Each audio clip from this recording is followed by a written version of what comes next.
For centuries, mystics, alchemists and seekers of truth have whispered about a cryptic green stone said to contain the keys to the universe. Etched into it were words so potent, so profound, that they survived the collapse of empires and the erosion of time itself. This is the emerald tablet of Hermes Trismegistus, a relic not of myth alone, but of spiritual science. Hermes, known as the thrice great, merges the wisdom of the Egyptian god Thoth, the Greek Hermes, and perhaps something even older. He is no mere man, but an archetype of universal consciousness, of divine mind incarnate. The tablet attributed to him remains one of the most enigmatic and revered texts in the Hermetic tradition. Its wisdom begins with a declaration as bold as it is eternal. True, without falsehood, certain and most true. That which is above is like that which is below, and that which is below is like that which is above, to accomplish the miracles of the one thing. These opening words aren't abstract poetry. They are a map, a cipher, describing the mechanics of reality itself. And as you begin to listen not just with the ears but with the intuition, the lines of this ancient message will open doors, not just to knowledge, but to transformation. What lies ahead is more than a historical interpretation. It's an invitation to trace the descent of divine energy into matter, to understand how the cosmos was born from contemplation, and to awaken your own role in this unfolding mystery. The Emerald Tablet is not just something to read, it is something to realize. Creation, according to the tablet, is not a linear tale of beginnings and ends, but a reflection, endless, recursive, alive. The words "what is above is like what is below" are not merely poetic symmetry. They form the blueprint of spiritual reality, speaking of a sacred continuum. Here, the material and the spiritual are not opposites. They are harmonics of the same eternal note. The physical world and the unseen dimensions reflect one another like twin faces of a coin, bound by an unseen axis. Within this endless reflection exists a center, neither above nor below, but everywhere, an axis mundi through which the one thing unfolds. Every breath you take, every thought you think, is a ripple along that axis. The divine doesn't reside in a distant realm. It whispers through your experiences, hides in the quiet corners of your being, and pulses through the atoms of your flesh. You are not separate from the cosmos. You are the cosmos, folded inward. To grasp this is to awaken, to see that miracles are not interruptions of nature, but expressions of its deepest order. You live in a universe that mirrors itself, and your journey through life is a reflection of the inner currents you direct. Recognize this, and you begin to steer not only your destiny, but the shape of your very reality. As the tablet continues, a vivid metaphor unfolds. Its father is the sun, its mother the moon. The wind carried it in its belly, the earth nourished it. This is the language of elements and symbols, but it conceals a spiritual equation. The radiant fire of intention, the sun, meets the passive receptivity of emotion, the moon, and between them forms movement, the wind, which descends into form, the earth. These are not just forces of nature, they are the architecture of your inner world. Your thoughts ignite like the sun, your emotions reflect them like the moon. These are carried by the breath, your vital life force, and become embedded in the substance of your being. Every desire you hold, every vision you carry, journeys from the formless into the formed. The tablet's description of creation isn't about ancient cosmology, it's about your power to manifest. You are both the dreamer and the dreamed, the voice and the echo. This descent from spirit into matter reveals a paradox. Only by fully entering form can the formless begin to awaken within it. Just as the divine descends into the mundane, so too must you embrace your humanity to reclaim your divinity. Every shadow in your life is an invitation to remember the light from which it came. Once the elemental drama begins, the next stage is birth. Air, the silent mediator. Neither ascending nor descending, air holds the balance. It is the womb where opposites dissolve. In Hermetic terms, it is the breath of spirit that binds all things. And just as air carries sound, it carries the whispers of your soul into reality. Air, symbol of consciousness, becomes wind when moved by intent. Through it, divine intention pierces the veil of substance. In this alchemical womb, form is not yet fixed. It's gestating, fluid, responsive. Your thoughts, when refined, ride this wind like seeds upon a breeze, seeking soil. What you cultivate within becomes the substance of your outer life. You do not simply live in the world, you impress upon it. Among the elements, air possesses a unique neutrality. It offers itself to whatever force moves through it, reflecting the pliability of the human mind before it is shaped by belief or experience. Just as air can carry fragrance or fire, your awareness carries potential, waiting to be imbued with purpose. When you move through life unconsciously, the wind scatters your intentions. But with clarity, your inner breath channels creation. The alchemist understands this well. What begins in mind finds expression through the medium of air, the canvas of possibility.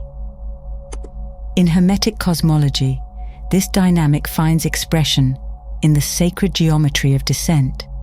The interplay between fire and water births air, which then becomes the mediator, neither consumed nor fixed. It holds tension between opposites until one chooses direction. In your own spiritual practice, this manifests when inner conflict reaches stillness, and from that silence emerges clarity.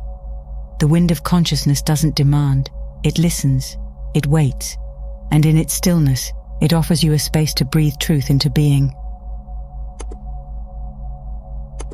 After the descent, the journey turns inward.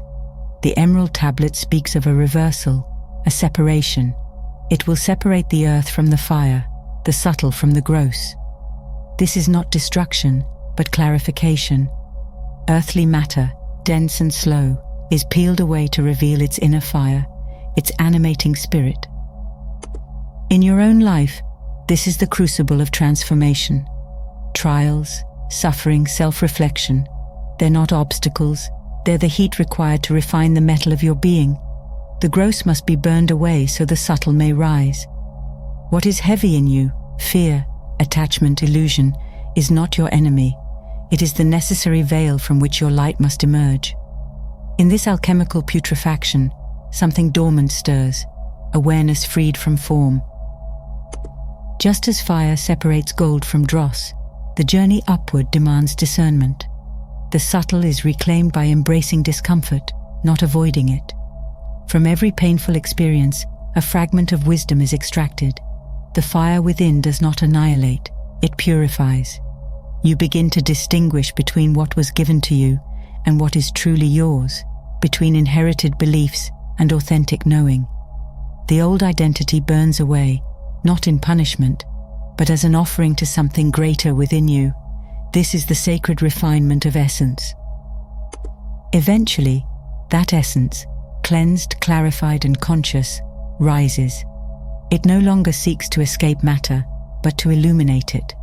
The fire becomes luminous, aware of its journey and its purpose. What once was bound now becomes a beacon. As you rise through this inner fire, your consciousness expands beyond personal narrative into something universal. You become not just someone who is transformed, but a living symbol of the possibility of transformation itself. The return upward is not a retreat from the world, it is a return to the world, bearing light. And so the fire becomes light. A new father is born, not of impulse, but of awareness. This is the strongest strength of all strengths, for it overcomes all subtle things and penetrates all solid things. The light is not just illumination, it is a power that pervades the very structure of being. Where fire once divided, light now unifies. It brings clarity to confusion, essence to form, consciousness to instinct. Within its radiance lies the strength to permeate all dimensions, transcending resistance, not by force but by knowing. Unlike the primal fire that burns to purify, the Father light enlightens to heal. This light follows a threefold rhythm. It creates, it ascends, it returns. First, it descends to manifest, becoming thought, word, form. Then it rises through understanding, moving through reflection, insight, and remembrance. Finally, it redescends with purpose, bringing back the wisdom it has gained to transform the world anew. In this cycle, the universe renews itself. In you, the same pattern unfolds: creation, self-realization, and sacred service.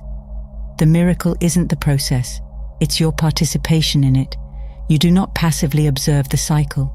You are the cycle, incarnate. Every act of creation in your life mirrors this divine architecture. The first idea, the process of discovery, and the moment it changes not only you, but everything around you. Through this rhythm, the emerald tablet reveals its truest secret. Evolution is not linear, it spirals. Like the Ouroboros, snake-eating tail, you are not bound to start or end, but to transcend. You return not to the same point, but to a higher echo of it. With each turn, more awake, more aware, more whole. In every ascent, you carry the wisdom of what was once fragmented. In every descent, you bring that wisdom into action. The light reborn is not a symbol of escape from material life. It is the radiance of spirit that willingly returns to matter, to love it, to serve it, to transform it. This is the path of the thrice great rhythm. This is the path of mastery. Therefore I am called Hermes Trismegistus, because I possess the three parts of the wisdom of the whole universe. These closing lines are not a boast, but a mirror. You too are called to integrate the physical, astral and mental, salt, sulfur and mercury. Your life is the great work. Spiritual alchemy does not unfold only in monasteries or arcane laboratories. It takes shape in the quiet choices you make, the honesty with which you meet your own reflection, and the courage to turn suffering into insight. As Hermes declares the fullness of his wisdom, you are reminded that the tablet's message is not about gaining more, but uncovering what was always there. Gold is not the goal, it is the consequence of alignment. To live as light in a world of form is the philosopher's stone, and as the tablet concludes, it extends a final calling, not to escape life, but to illuminate it. Let your soul shine through your mind, and your mind through your body. In this way, you become a living thread in the fabric of the divine, a bridge between what is above and what is below. The great work is not a retreat from existence, but a deepening into it. Every moment offers the chance to refine your essence, to shape reality with intention and grace. The Emerald Tablet is more than myth or memory. It is a living code etched into your being. Follow its rhythm, and you won't just study cosmic truth, you will embody it. When the Father Light descends into form again, it moves through your voice, your hands, your choices. Align with that current, and you don't just awaken, you become a channel for awakening itself. The highest alchemy is not hidden in distant temples, it breathes in your awareness. In every act of presence, the one thing reveals itself through you.